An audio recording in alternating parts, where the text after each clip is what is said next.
Kan di sini tahapan-tahapan berbahaya yang bisa mengantar kepada aksi-aksi radikalisme. Jadi orang itu menjadi radikal, itu tidak datang tiba-tiba muncul langsung dia radikal, tidak. Ada proses yang berlalu. Ya. Ini saya beri gambaran bagaimana cara teroris itu membidik anak-anak muda. Itu orang-orang yang membidik seperti itu ada langkah-langkah. Ya.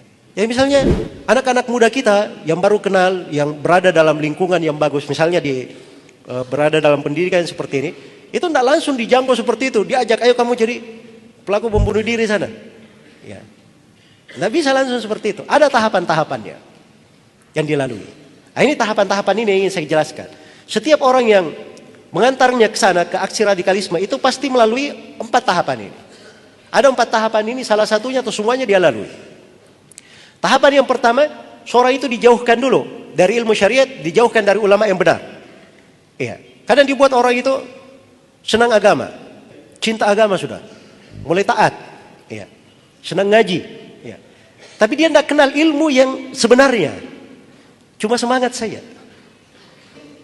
Terus yang kedua, dia tidak diperkenalkan kepada ulama sebenarnya. Makanya kalau dia belajar misalnya kepada seorang ulama yang lurus, nanti dia peringatkan, kamu jangan belajar di situ, bahaya ini orang. Karena itu saya lihat ya di pemikiran trio bom Bali pertama. Ya, trio bom Bali pertama ini mereka orang-orang yang salah memahami ilmu agama. Terus yang kedua, mereka itu hanya mengenal tokoh-tokoh tertentu saja. Usama bin Laden, Usama Ad-Dawahiri, Abu Qatadah Al-Filistini, Abu Muhammad Al-Maqdisi. Ini nama-nama saya sebut, buku-bukunya ada yang diterjemah dalam bahasa Indonesia ya. Maaf saya pernah lihat sebagian buku Abu Muhammad Al-Maqdisi di Promedia di situ. Sudah diterjemahkan. Ini yang memberi fatwa bolehnya membunuh aparat keamanan. Nah, jadi harus dipahami bahwa mereka ini ya itu tidak mau mendekatkan kepada ulama yang sebenarnya. Ya. Makanya sekarang ini definisi ulama jadi tidak jelas. Ya. Sudah bisa bikin orasi massa, kemudian pegang mic di depan orasi, lantang terhadap pemerintah. Wah ini ulama, Masya Allah. Ya. Makanya belakangan ini banyak ulama yang baru muncul. Ya. Banyak ulama tanda petik yang baru apa? Muncul. Lahirnya dari acara demo-demo. Ya. Itu baru dari dalam sejarah. Ada ulama lahir dari acara demo-demo. Ulama itu kalau dari masa dahulu, itu jelas belajarnya dari mana, tahapan pendidikannya apa, jasanya di tengah umat apa. Itu jelas dari masa dahulu. Guru-gurunya itu jelas, dia ngambil ilmu dari siapa, sanad periwayatannya jelas. Itu ulama namanya. Jelas ya? Ada yang sebagiannya, Masya Allah ya, baru mu'allaf masuk Islam. Ya, terjangkit pemikiran HTI. Sekarang sudah menjadi apa? Pembicara di mana-mana. Kan ini kasihan yang seperti ini. Anak-anak muda kalau dengar orang-orang seperti ini berbahaya.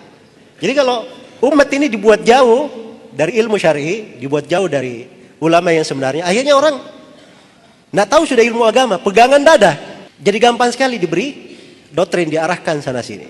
Tapi kalau orang punya pemahaman yang benar, dia kenal ulama yang benar, ini diantara jalan dia bisa selamat. Jalan dia bisa selamat insyaallah ta'ala. Kemudian yang kedua, tahapan yang pasti dilalui juga oleh orang yang radikal, itu pasti benci kepada pemerintah. Dibuat benci kepada pemerintah. Jadi kalau ada orang, diisi ceramahnya, diisi pembahasannya, diisi kalimatnya, mau siapa saja, dia mengajak kepada benci kepada pemerintah, itu radikal itu. Itu ciri radikal. Apakah dia disebut ustadz, apakah disebut anggota dewan, atau disebut apa saja, yang penting dia mengajak untuk benci kepada pemerintah, itu ciri radikalisme. Jadi masalah bukan masalah kecil. Karena kalau seorang itu sudah benci kepada pemerintah, dia akan melakukan apa saja. Ya, dan orang yang tulus tidak seperti itu. Orang yang tulus itu, kalau ada kesalahan, kesalahannya yang dia benci. Tapi dia menghendaki apa? Kebaikan untuk semuanya. Kemudian yang ketiga, ini doktrin-doktrin ideologi sesat. Kalau umat ini sudah jauh dari ilmu syariat, tidak ada ulama yang dia kenal. Ulama yang sebenarnya dia kenal. Kemudian dia kerjanya benci kepada pemerintah. Itu seperti anak ayam kehilangan induknya. Dikasih iming-iming, ayo sini. Makan nih, makan. Giring. Sampai masuk di tempat yang diinginkan. Dikasih doktrin. Mulai dikasih pemikiran. Kalau terorisme itu caranya berpikir begini. Pertama dikasih doktrin dulu. Tahu kamu, jihad itu hukumnya apa? Jihad itu hukumnya fardu ain. Wajib atas setiap orang. Jadi ini pikirannya fardu ain. Jihad ini fardu ain, Masya Allah. Kamu kalau tidak berjihad mati, kamu mati jahiliyah. Gawat juga saya nih. Ya. Terus solusinya apa? Ya besok kalau kamu ada pendaftaran sana, peledakan, kamu daftar aja di sana. Nah begitu caranya dia doktrin, masuk. Jelas ya? Perhatikan bagaimana doktrin dimasukkan, caranya seperti itu. Jadi buat dulu, ini pemerintah ini tidak beres, ini pemerintah ini nggak adil, banyak kebijakannya yang buruk, ini pemerintah ini jongos-jongosnya asing, pemerintah ini begini-begini, dibuat benci kepada pemerintah. Sudah penuh dengan kebencian, masukkan doktrin, jihad itu wajib, fardu ain. Belum lagi masuk doktrin pengafiran nanti.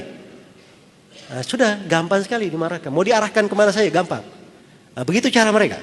Makanya kita harus mengetahui tahapan-tahapan ini supaya terhindar darinya. Karena itu belajar itu mudah, belajar agama itu seperti yang saya terangkan tadi. Indah sekali agama itu, membawa kebaikan, banyak pintu ketaatan, pintu sorga. Tapi belajar dari orang yang benar. Dan saya tidak menasihatkan ya terlalu. Sekarang ini banyak viral, ustadz-ustadz viral. Sebelumnya tidak pernah dikenal. Terkenalnya karena apa? Viral aja. Tapi fatwa-fatwanya masya Allah, fatwa nyeleneh. Ya. Di Indonesia ini gampangan sekali semuanya. Ada yang mengangkat dirinya sebagai imam besar Indonesia. Itu bahasa berat. Kalau di Saudi Arabia, ada yang menganggap dirinya imam besar Saudi Arabia, selain daripada raja, itu sudah digantung itu besok di pengadilan. Sebab itu namanya memecah belah negara. Imam besar negara itu cuma kepala negara. Kalau mengatakan imam besar negara itu cuma satu, Bapak Presiden saja. Itu dihukum syariat. Ya. Ini hal-hal yang seperti masuknya dari mana? Itu doktrin. Dari ideologi yang menyimpang. Kemudian yang terakhir, dari tahapannya juga pasti akan memuji aksi-aksi radikalisme. Ya, jadi lihat saja kalau ada aksi radikalisme dia puji, dia kasih bagus. Nah, ini menunjukkan ini orang ada tahapan yang masuk di situ. Makanya dari kejadian peledakan di WTC itu tanggal 11 September, itu para ulama menyuarakan mungkarnya hal yang seperti itu. Sebab itu tidak ada dalam syariat pembenaran. Yang melakukannya siapa? Kalau dia warga negara, berarti dia sudah membuat pengkhianatan yang besar. Kalau dia orang asing yang masuk ke dalam negara, maka namanya orang asing masuk kan ada stempel di bandara. Itu akad perjanjian untuk menjaga apa? Tidak berbuat keonaran. Ini dia meledakkan. Dia keliru di segala keadaan di hukum syariat. Karena itu dalam Islam hal itu adalah hal yang diharamkan, tidak diperbolehkan, diingkari oleh para ulama.